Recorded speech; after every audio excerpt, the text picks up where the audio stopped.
नमस्कार, state bulletin में आप सभी का स्वागत है। मैं हूं आपके साथ नलिनी सिंह पालीवाल। बीजेपी ने राज्य सरकार के खिलाफ मोर्चा खोल दिया है। जेएसएससी पेपर लीक मामले में सीबीआई जांच और राज्य में कानून व्यवस्था को लेकर बीजेपी बोकारो जिला कमेटी ने चास प्रखंड कार्यालय के पास एक दिवसीय धरना दिया।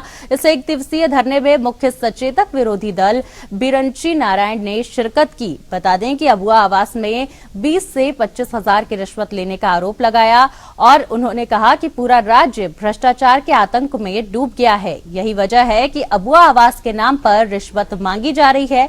हम आज चेतावनी देने आए हैं। साथ ही वहीं डॉक्टर प्रकाश सिंह बीजेपी नेता ने बताया कि पूरे प्रदेश में आज भ्रष्टाचार कानून व्यवस्था को लेकर धरना दिया जा रहा है।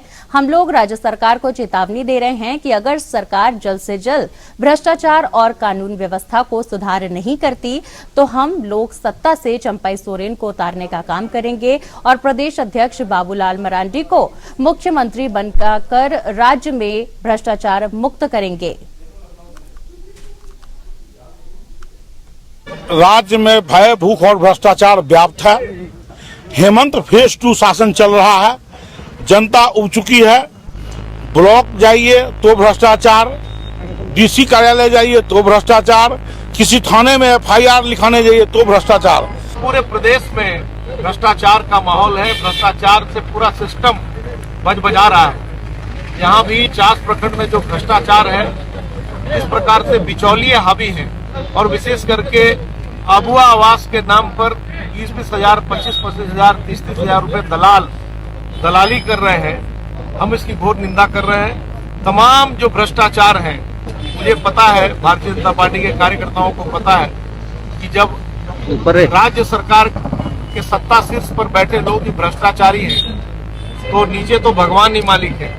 लेकिन इन भ्रष्टाचारियों को हम चेतावनी देते हैं कि आप अभी भी वक्त है, जाग जाइए, नहीं तो भारतीय जनता पार्टी के कार्यकर्ता आपको उखाड़ के बंगाल की खाड़ी में पहुंचाने का काम करें। आगामी आम चुनाव में मतदान के प्रतिशत को बढ़ाने के लिए बोकारो जिला प्रशासन स्वीप प्रोग्राम के तहत कई तरह के कार्यक्रमों का आयोजन किया गया। बता दें, इसी को लेकर आज बोकारो समाहरणालय के परिसर में मतदाता जागरूकता रैली का आयोजन भी किया गया। इस मतदाता जागरूकता रैली को डीडीसी संदीप कुमार, डायरेक्टर डीपीएलआर मेनका और नोडल पदाधिकारी स्वीप प्रभास दत्ता ने हरी झंडी दिखाकर रवाना किया। इस जागरूकता रैली में इलेक्ट्रॉनिक टोटो में स्टीकर साट कर उसे रवाना किया गया। इस रैली में जेएसएलपीएस कल्याण विभाग से संबंधित महिलाएं शामिल रहीं। साथ ही अधिकारियों ने बताया कि मतदान प्रतिशत को बढ़ाने के लिए स्वीप प्रोग्राम के तहत जागरूकता रैली निकाली गई है। प्रतिदिन कोई न कोई कार्यक्रम आयोजित किया जा रहा है। इस वाहन रैली के माध्यम से लोगों को अधिक से अधिक मतदान करने के लिए जागरूक करने का काम भी किया जा रहा है। लोकसभा निर्वाचन 2024 के मद्देनजर मतदाता जागरूकता रैली का आयोजन किया गया है। मकसद ये है कि मताधिकार का प्रयोग आवश्यक रूप से सभी एलिजिबल वोटर्स जो है वो करें, उन तक ये बात पहुंचाई जाए, उनको प्रेरित की जाए कि वो अपना मताधिकार का निर्भीक रूप से करेंगे। और इसी के ध्यान में रखते हुए आज ये वाहन रैली कह सकते हैं हम, जिसके तहत आज टोटो को हम लोगों ने रवाना किया है और इस तरीके से अन्य सभी प्रकार के वाहन, उनमें भी हम स्टिकर्स लगाएंगे, स्लोगन्स लगाएंगे। शीघ्र ही होने वाला है। इसके मद्देनजर जागरूकता अभियान चलाया जा रहा है, जिसमें आज हम लोगों का खास अभियान ये था कि हम लोग टोटो रैली को यहाँ से रवाना किए हैं समाहरणालय से, और उसमें जेएसएलपीएस और समाज कल्याण की महिलाएं थी जो जागरूकता रैली निकाल रही हैं। इसका मुख्य उद्देश्य है कि लोगों में जागरूकता की कन्वर्ट करना है। लोहरदगा में पहाड़ी नक्सल प्रभावित क्षेत्र में पुलिस अधीक्षक हारिश विन जमा के नेतृत्व में नक्सलियों के विरुद्ध सघन छापामारी अभियान चलाया गया। दरअसल अति नक्सल प्रभावित क्षेत्र सेरंग दाग थाना के ग्राम मुंगो, जवाल, तुरियाडी, दुंदरू, हुंडी, जुर्नी, पीरतोल, हेनहे, चंपरोंग, मनहेपाट, गमहरिया सहित सुदूरवर्ती पहाड़ी नक्सल प्रभावित क्षेत्र में छापेमारी अभियान चलाया गया। अभियान में सहायक समादेष्टा सीआरपीएफ 158C और थाना प्रभारी सेरेंग दाग का अहम भूमिका रही। साथ ही आपको बता दें कि अभियान के क्रम में एसपी ग्रामीणों से मिले और ग्रामीणों ने अपनी मूलभूत समस्याओं से एसपी को अवगत कराया। अभियान के क्रम में आगामी लोकसभा चुनाव हेतु पोलिंग बूथ का निरीक्षण भी किया गया। इसी क्रम में ग्राम जूरनी के ग्रामीणों एवं बच्चों के बीच सामुदायिक पुलिसिंग के तहत बैग, कॉपी, इंस्ट्रूमेंट बॉक्स, ग्रामीणों के बीच कंबल और आवश्यक सामग्री का वितरण किया गया। साथ ही मुख्यधारा से भटके लोगों को वापस मुख्यधारा में जुड़ने के लिए अपील की गई।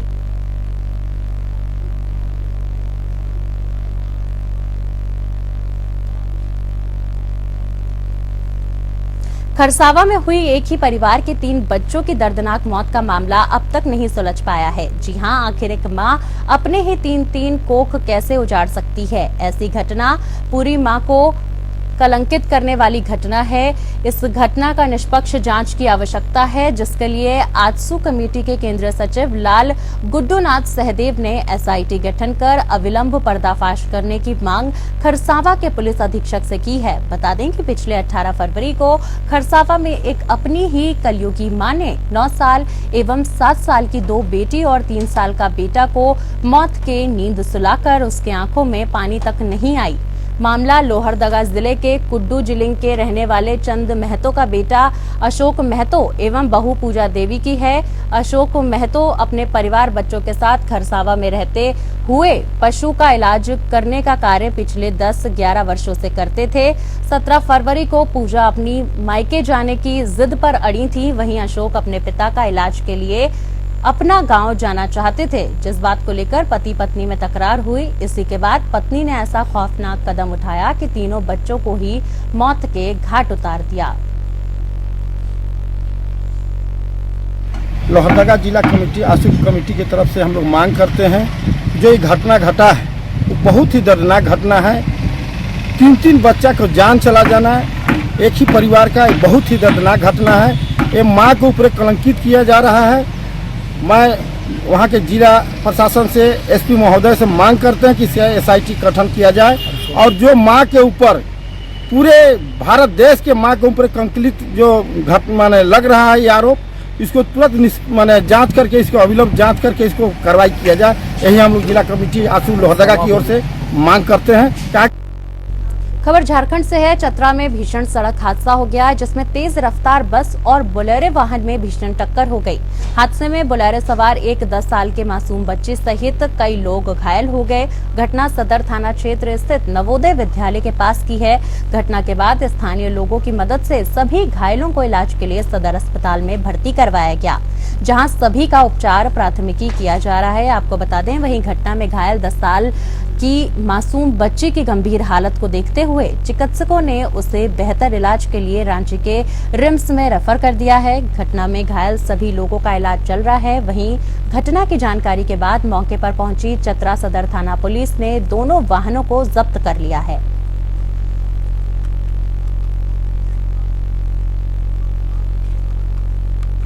खबर बिहार से है। पटना के गांधी मैदान में आयोजित जन विश्वास रैली खत्म होने के बाद बिहार बीजेपी कार्यालय के अटल सभागार में संवाददाता सम्मेलन करते हुए राज्यसभा सदस्य भीम सिंह के साथ बीजेपी के मुख्य प्रवक्ता जनक राम ने राहुल गांधी सहित लाल यादव पर जमकर निशाना साधा। वहीं बीजेपी नेताओं ने कहा कि जन विश्वास महारैली पूरी तरह से फेल हो गई है। गांधी मैदान में लालू सिर्फ तेजस्वी यादव का गुणगान कर रहे थे। मंच से लालू ने अपने बड़े बेटे को ही तवज्जो नहीं दिया। हिंदू समाज में बड़े बेटे को उत्तराधिकारी बनाया जाता है। साथ ही लालू प्रसाद यादव उसे दरकिनार किए हुए हैं। वहीं हालात ये हैं कि लालू प्रसाद यादव के बड़े बेटे तेज प्रताप यादव ने जब मंच पर लालू यादव के कान में कुछ कहा, तब जाकर लालू प्रसाद यादव ने तेजस्वी के साथ उनका भी हाथ थाम लिया।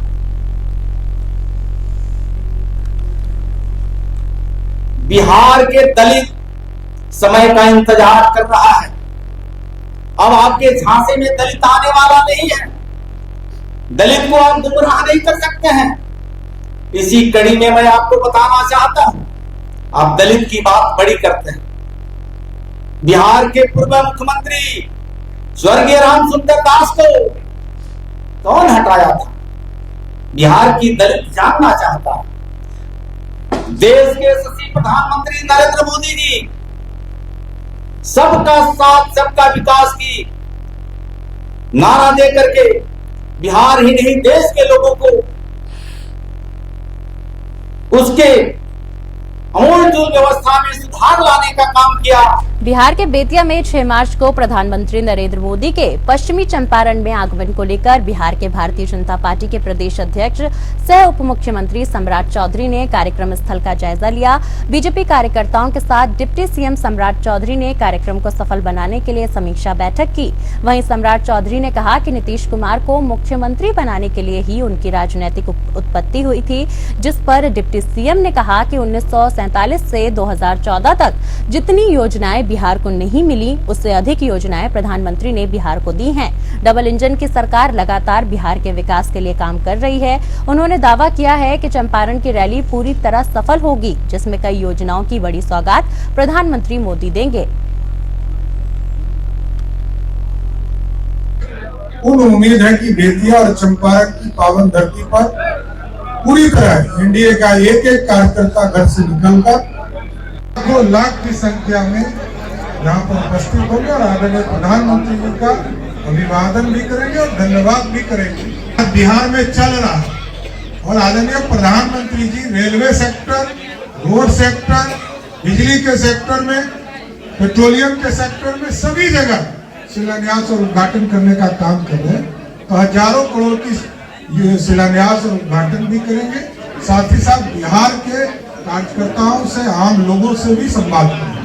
एकदम विशेष तौर पर जो आप देख रहे हैं पटना से बेतिया सड़क, इसको बनाने का काम किया जा रहा है।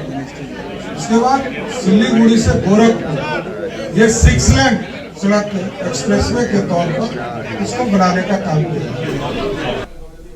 रोहतास जिले के कोचस प्रखंड क्षेत्र के प्राथमिक विद्यालय कटियरा में बीते रात अज्ञात चोरों ने चोरी की घटना को अंजाम दिया। बताया गया कि सुबह में सफाई कर्मी जब विद्यालय में झाड़ू लगाने के लिए आए तो देखा कि समरसेबल चोरों के द्वारा चोरी किया गया। विद्यालय के 4 कमरों का ताला तोड़कर उसमें के सामान को तितर बितर करते हुए चोरी कर ली गई। साथ ही वहीं इस मामले में विद्यालय के प्रधान अध्यापक ने स्थानीय थाने में प्राथमिकी दर्ज कराने की बात कही। विदित हो कि इस क्षेत्र में पिछले कई माह से चोरों ने लगातार समरसेबल की चोरी की घटना को अंजाम दिया है। साथ ही आपको बता दें कि पुलिस इस पर लगाम लगाने में असफल रही है। देखिए सर, मैंने विद्यालय पीरियड में स्कूल पर कोई कर्मी, सफाई कर्मी, जहाँ के रहने वाले मनई जी, पासवान जी आते हैं और सफाई के दौरान में उन्होंने विद्यालय को कंपाउंड में घुसे तो देखे कि विद्यालय में गेट पर सबमर्सिबल लगा हुआ है। उस सबमर्सिबल को उन्होंने अज्ञात चोरों द्वारा तोड़कर निकाल लिया गया है। इसके बाद विद्यालय की तरफ बढ़े तो देखे कि सभी कमरा का ताला तोड़कर सामान को क्षतिग्रस्त पहुंचाकर उन्होंने कुछ कुर्सियाँ, कुछ माने ऐसे छोटा छोटा सामग्री था उनको चोरों द्वारा ले गया है। जिसके बाद में ग्रामीण जनता वहाँ पर आए और सभी का जांच पड़ताल किया गया। इसके बाद में राय विमर्श द्वारा मैंने एफआईआर करने के लिए थाना पर जा रहा हूँ।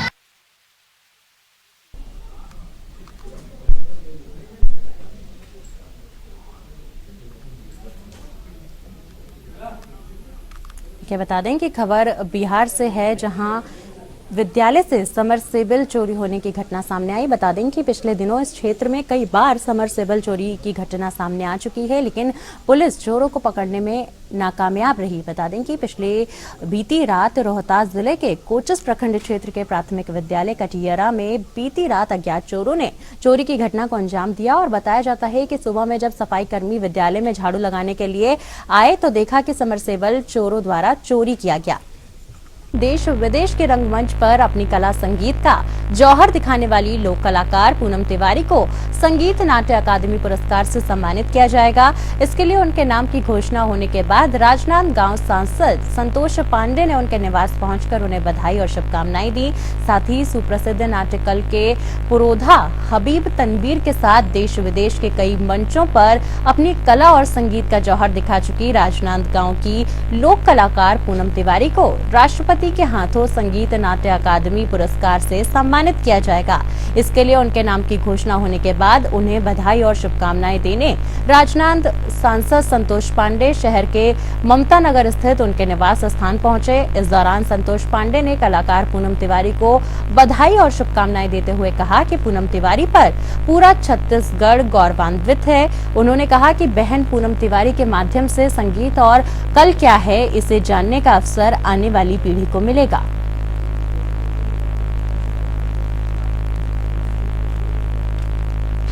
बहन पूनम तिवारी के ऊपर पूरा छत्तीसगढ़ को तो गर्व है ही है। हम राजनांदगांव वासी बहुत गौरवान्वित हैं क्योंकि हमारे राजनांदगांव की है और संगीत नाटक अकादमी द्वारा इन्हें पुरस्कार दिया जाएगा, राष्ट्रपति के हाथों पुरस्कृत होंगे। मोला बहुत अच्छा लगे बेटा, अब ये जो सम्मान मिला थे वो हम जिंदगी भर बहुत तपस्या करे हैं। हमारे में जब नाच में हम जावन ना तो हम बैला गाड़ी में बैठ के जान, नहीं तो पैदल जावन 4-4-5-5 कोस मन हर पैदल जावन प्रोग्राम करे बर। अब बिल्कुल समर्पित भावना से हम सब काम करे हैं। अब वही फल हरे जेन आज सबके आशीर्वाद से मिली से और सांसद महोदय बिहारी से बहुत बहुत धन्यवाद देते हो। खबर रायपुर से है। रायपुर में भारतीय जनता पार्टी ने लोकसभा चुनाव के लिए अपने प्रत्याशियों की घोषणा कर दी है। रायपुर लोकसभा से 8 बार के विधायक और मंत्री बृजमोहन अग्रवाल को फिर से एक बार जिम्मेदारी सौंप दी गई है। आपको बता दें कि टिकट फाइनल होने के बाद बृजमोहन अग्रवाल ने मीडिया से मुखातिब होते हुए कहा कि पार्टी का निर्णय सर्वोपरि होता है और जो विश्वास मेरे ऊपर पार्टी ने किया है उसे विश्वास पर खरा उतरने की पूरी कोशिश में करूंगा। हम कार्यकर्ता हैं, पार्टी जो कार्य देती है उसे तन मन धन के साथ करते हैं और मेरे जैसे एक कार्यकर्ता को पार्टी ने फिर से एक बार मौका दिया है। लोकसभा चुनाव लड़ने का पूरा देश मोदी की गारंटी पर विश्वास कर रहा है। भारतीय जनता पार्टी के नेतृत्व में जो देश चल रहा है उसे सब जानते हैं और मुझे पूर्ण विश्वास है कि जनता भारतीय जनता पार्टी पर फिर से एक बार विश्वास जताकर मोहर लगाएगी। निश्चित रूप से पार्टी ने जो विश्वास व्यक्त किया है, मैं कोशिश करूंगा कि पार्टी के विश्वास पर मैं खरा उतर पाऊं। कि पार्टी का जो भी निर्णय होता है वो हम सब एक कार्यकर्ता होने के नाते हम सबको सिरोधार्य होता है और पार्टी ने जो निर्णय लिया है वो निश्चित रूप से सोच समझकर लिया है और पार्टी के निर्णयों पर हम खरे उतरने की। तो फिलहाल के लिए मेरे साथ इस बुलेटिन में बस इतना ही। नमस्कार।